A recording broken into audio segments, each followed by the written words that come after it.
오늘의 말씀 다니엘 3장 1절부터 12절 말씀. 하나님 아버지 은혜 감사합니다. 금요일 아침도 우리를 말씀 앞으로 이끌어 주셔서 주님과 함께 하루를 시작하게 하시니 감사합니다. 오늘 하루도 주님과 동행하는 하루가 되게 하시고 이 시간에도 우리 모두에게 성령을 통해 주님의 음성을 들려주옵소서. 예수님의 이름으로 기도합나이다. 아멘. 할렐루야. 성원기 성도 여러분, 하나님의 은혜와 평강이 여러분의 삶 가운데 넘쳐나길 축원합니다. 오늘 우리에게 주신 하나님의 말씀은 다니엘서 3장 1절에서 12절 말씀입니다. 느부갓네살 왕은 하나님의 놀라운 영광을 경험하고 다니엘을 왕궁에 두었지만 자신은 변하지 않았습니다. 놀라움은 놀라움에서 끝났고 왕은 이전에 하던 일을 계속했습니다. 당연히 문제는 발생했습니다. 영광을 경험했지만 변하지 않았던 왕의 실패를 살펴보면서 우리 역시 이전 모습 그대로 살아가고 있지는 않은지 살펴보고자 합니다. 본문의 사건은 아마도 2장의 다니엘의 그 해몽 이후에 상당한 시간이 지나 일어났을 것입니다. 어쩌면 예루살렘 성전 파괴 이후의 일일 수도 있습니다. 2장 47절에서 왕은 다니엘 앞에서 하나님을 모든 신들의 신, 모든 왕의 주제라 고백하긴 했지만 이제 자기 군대가 그 신의 신전을 파괴하고 기물들을 다 자기 왕궁으로 가져오기까지 했으니 이제 다니엘이 꿈을 해석하던 일은 잊어버리고 기고만장해졌을 수 있습니다.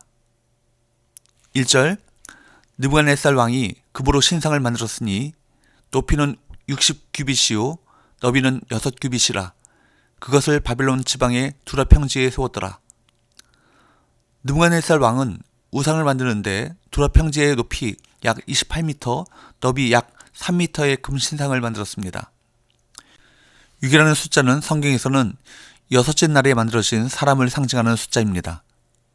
다니엘서는 그 신상의 높이와 너비가 각각 60규빗, 6규빗이었음을 밝힘으로써 그것이 사람이 만든 것에 불과함을 꼬집고 있습니다. 느부갓네살이 우상을 만든 사건, 이것은 놀라운 일이 아닙니다. 하나님의 백성조차 사실상 이스라엘의 역사가 시작된 출애굽 때부터 우상을 제작하는 만행을 저질렀습니다. 왕의 마음속에서는 하나님을 향한 마음이 곧 사라지고 제국과 권력에 대한 범인이 다시 시작되었을 것입니다. 오히려 다니엘이 해몽한 신상에 관한 내용은 자신의 권력을 강화하기에 너무나 좋은 재료였습니다. 그래서 그는 다니엘이 전한 하나님의 메시지를 자기 이익을 위해 활용하기로 결정했습니다. 인간은 자기 이익을 위해서라면 하나님의 영광마저 이용하는 죄인입니다. 일본 제국주의는 우리 민족성을 말살하기 위해 창씨 계명과 신사참배를 강요했습니다. 민족 고유의 문화를 말살하고자 자신들의 방식을 강요한 것입니다.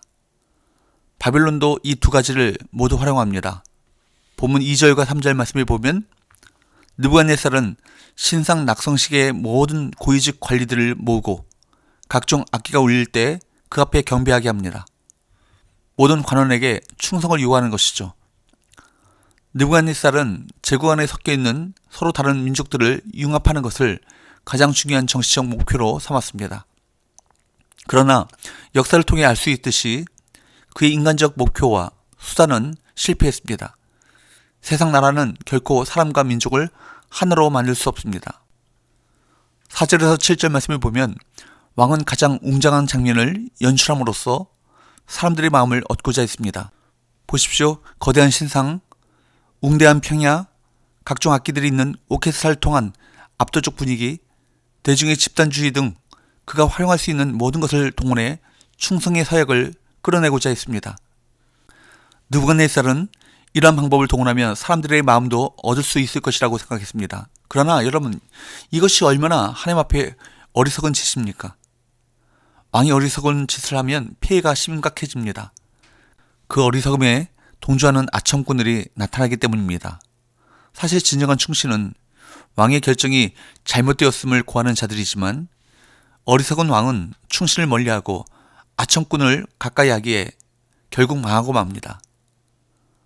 다니엘의 세 친구 사드락과 메삭과 아베느고는 느부갓네살의 명령을 따르지 않았는데 사실 이런 행사에 빠진다고 해서 대단한 문제가 생기지는 않습니다. 하지만 언제나 이럴 때에는 다른 이들을 괴롭힘으로써 유익을 얻으려는 악인들이 나타납니다. 8절 그때 어떤 갈대아 사람들이 나와 유다 사람들을 참수하니라. 참수하는 자들이 등장해 다니엘의 새 친구를 고발합니다. 어떤 사람들은 다니엘과 새 친구가 등장하여 고속 승진한 것을 시기하고 분하게 여겼을 것입니다. 호시탐탐 기회를 노리고 한순간도 이들을 시야에서 놓치지 않았습니다. 시편 37편 32절 말씀처럼 세상 사람들은 우리를 노려보고 있습니다. 우리를 어떻게든 넘어뜨리려 하고 참소합니다. 이런 시련과 참소를 이상한 것으로 여기지 마십시오. 세상에서 당하는 환난은 당연한 것입니다. 우리는 세상을 이기신 주님을 의지하며 담대해야 합니다. 12절 이제 몇 유다 사람 사드락과 메삭과 아베느고는 왕이 세워 바벨론 지방을 다스리게 하신 자이거늘 왕이여 이 사람들이 왕을 높이지 아니하며 왕의 신들을 섬기지 아니하며 왕이 세우신 금신상에게 절하지 아니하나이다. 갈대아 사람들의 고발은 매우 악의적입니다. 일부러 왕의 분노를 자극하기 위한 문구와 문장들로 참수합니다. 새 친구의 행위는 하나인데 왕을 높이지 않았으며 왕의 신들을 섬기지 않았고 또 금신상에게 절하지 않았다라고 과장합니다. 빠져나갈 수 있는 여지를 모조리 봉쇄하고 가장 극한 형벌을 피할 수 없도록 올무를 만들었습니다. 사실 여기서 왕은 이 참소자들에게 이용당하는 꼴이 되고 맙니다. 아무리 왕이 세 사람을 아낀다고 하더라도 참소자들에 의해 이들을 죽일 수밖에 없는 상황이 되기 때문입니다. 요한계시록 12장 10절 말씀과 같이 참소하는 것은 사탄의 대표적인 역사입니다. 사탄이라는 이름 뜻 자체가 참소자라는 말입니다. 사탄은 하나님의 백성을 해하려고 가진 수단과 방법을 다 사용하는데 그 중에서도 이처럼 어리석은 권세자들을 사용하는 것은 가장 손쉬운 방법입니다. 우리는 이 같은 세상의 공격에 대처할 수 있는 지혜를 구해야 합니다. 사랑하는 여러분, 우리가 살아가는 세상, 우리를 대적하는 악인이 이렇습니다. 본문의 모든 과정에서 느부갓네살에게 하나님은 존재하지 않았습니다. 우리가 하나님 없이 살아간다면 이런 모습일 것입니다. 지금도 세상 사람들은 자신의 알량한 힘과 부를 과시하기 위해 각종 우상을 세우고 자기 영향력 아래 있는 사람들을 모아 그 앞에 고개를 숙이게 하고 그들의 아첨을 듣고자 합니다. 사실 이는 자기 자신을 올가매는 어리석은 지심에도 불구하고 어리석은 증인들은 이것을 깨닫지 못합니다. 사랑하는 여러분, 우리는 날마다 누구에게 속해 있는가를 확인해야 합니다. 매 순간 우리의 소속을 분명히 해야 합니다. 신앙이란 우리의 절대 자리에 하나님을 두는 것입니다. 그분 안에 있을 때만이 우리가 참된 생명과 그분이 베푸시는 은혜를 누릴 수 있기 때문입니다. 그러므로 우리가 추구해야 할 것은 세상의 지위나 권세가 아니라 죽음 앞에서도 흔들리지 않는 믿음일 것입니다. 이 믿음 가운데 살아가시는 오늘 복된 하루가 되시기를 축원합니다.